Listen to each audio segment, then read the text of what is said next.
Hi, NoZoupForYou here, and this is your week in naval history for March the 6th. First, before I get started, I would be remiss if I did not make a correction. Last week I told you all that the USS Houston was a Portland-class heavy cruiser. I was in fact wrong. It is definitely a Northampton-class heavy cruiser. Now, easy to mistake. Reason why is the Portland was actually an improvement upon the Northampton class, so one can see why I made that mistake. Anyhow, before I get started on this week's naval history, as always, we've got a beer pairing for this week. And this week, we have something from the Maine Brewing Company up in Freeport, Maine. This is called Another One, and it is an IPA. So throughout the course of this little history lesson, I'm going to be drinking this and kind of telling you what I think and whether or not I like it. This particular beer is actually, I believe it's 7 point alcohol by volume, 7%, so should be pretty good. Now, little fact about beer that people don't know is you want to drink it at the right temperature. IPAs, porters, stouts, they all have an optimal temperature. With IPAs, I like to drink them right at about 50 to 55 degrees Fahrenheit. The reason for that is if you drink a beer too cold, it's not going to taste right. You're not going to get the full flavors. So, if you don't have a little beer cellar where you can keep the temperature at about 55 degrees, what I like to do is actually take it out of the refrigerator and just take a shower or something, give it time to warm up a little bit. And then when you get out, it's ready to go. So, again, beer of the week, Maine Brewing Company, Another One, Freeport, Maine. Check them out. This one's a little hard to find, but Maine Brewing Company is kind of spreading out a little bit. So, now that we've got beer in hand, it's ready to go, and it's got a nice thick head of foam right there. We're going to get it started with this week in Warship history. March 6th of 1943, we've got a little Task Force 68 history for you. We've got some USS Cleveland action in the Battle of Blackett Strait. So, let's talk about the Battle of Blackett Strait. Task Force 68, commanded by Rear Admiral Aaron S. Merrill, bombarded Villa and Munda in the Solomons. They wound up sinking the Asashio-class destroyer Minagumo and Shiratsuyu-class destroyer Mirasame in the Kula Gulf. USS Cleveland was one of 3 light cruisers and 3 destroyers that made up Task Force 68. After the battle, for his leadership during the engagement, Admiral Merrill was awarded both the Legion of Merit and the Navy Cross. I'm very much enjoying this IPA already. Very much has a session type of taste to it. If you've heard that term before with beer, it's a beer that you can just continue to keep drinking and drinking. This IPA is very light, not very hoppy like most IPAs, so it's got a nice citrusy taste to it, very light, very crisp. I can see myself drinking a lot of this. That's going to bring us to our next naval tidbit from March 7th of 1994. Very important day in the United States Navy for women's rights. It was on that day that the first female was assigned to a combatant ship in the United States Navy. Female was assigned to the USS Dwight D. Eisenhower. So a very proud day for women in the Navy. All you battleship fans out there, March 9th of 1919 was a very, very important day for both battleship and aerial history. It was that date that the first flight from a battleship platform was performed by Lieutenant Commander Edward McDonnell in a Sopwith Camel. The flight departed from turret number 2 of USS Texas, while anchored at Guantanamo Bay, Cuba. You might notice an odd omission in World of Warships given this monumental achievement. There is no aircraft on the USS Texas. This, in my opinion, is a very interesting oversight.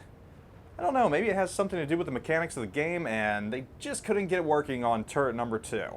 March 10th of 1943, we've got some Atlantic destroyer action with the Gleaves-class destroyer, the Brooklyn-class light cruiser USS Savannah, and Gleaves-class destroyer USS Eberly intercepted the German blockade runner Karen in the South Atlantic. After boarding the ship, a timed explosion went off, killing 7 of Eberly's boarding party. And you can see right now I've put the rest of my pint in this beer. Very, very drinkable. I'm just kind of plowing through it. I'm already out of this pint, just going very, very fast. So we're going to move on to March 10th of 2001. Very, very neat day in history as the U.S. launched a new Arleigh Burke-class destroyer. The ship is the Winston S. Churchill and is commissioned at the Naval Station in Norfolk. The 31st destroyer of the Arleigh Burke-class is the 4th U.S. Navy warship to be named after a British citizen. An interesting trait of the Churchill is that it has a Royal Naval officer assigned permanently to the ship, and she flies the Royal Navy's White Ensign as well as the Stars and Stripes. A testament to our long and enduring alliance with Great Britain.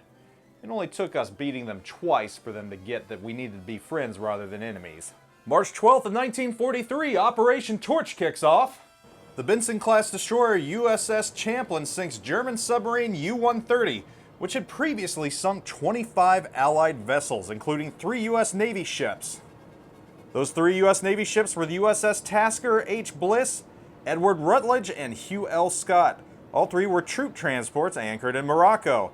The USS Champlain would receive 6 battle stars, spending the vast majority of her time in the Atlantic, though she was present in the Pacific in the final moments of the war.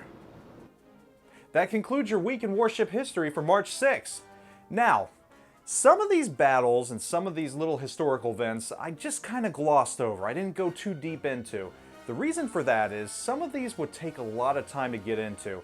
So, rather than me just drone on and on about them, I'm going to bring these historical facts to your attention so that if you're interested in them, you can actually go look them up and dive a little deeper into them. You see, things like Blackett Strait have a lot of cool history to them, and I just can't do it justice in the small time we have. So, that's the reason why I gloss over them. Some of these things are awesome and you want to check them out. Now, you've probably seen me wearing this shirt, obviously, because I've been wearing this shirt throughout this video. If you want one of these Fletcher-class destroyer shirts because they're absolutely awesome, I actually have 2 of them to give away. How do you get them? Well, if you live in North America, that's the United States or Canada, all you have to do is leave a comment on this video and I will randomly select two comments to win these. So, that's how easy it is. Just leave a comment and I'll select someone and there you have it. Now, these shirts, I'm going to warn you, they're both XXL. Yeah, I know, that's very, very large. This is an XL. They do run a little small, so maybe it's a true XXL, I don't know. If you win and it doesn't fit you, if it's way too large for you, I don't know. Use it as a muumuu or something, use it as a night dress. Give it to your bae. I can't believe I actually said that word. I feel disgusting having said bae. But give it to your significant other to wear as a night dress. I don't know.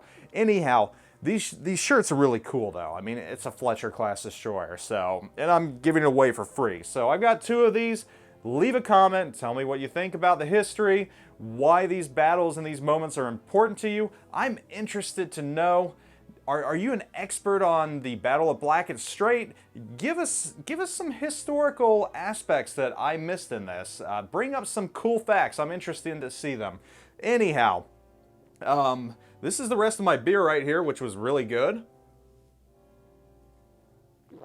Again, this IPA was from Maine Brewing. Very, very good stuff. I'm probably making you all want to run and get some beer right now.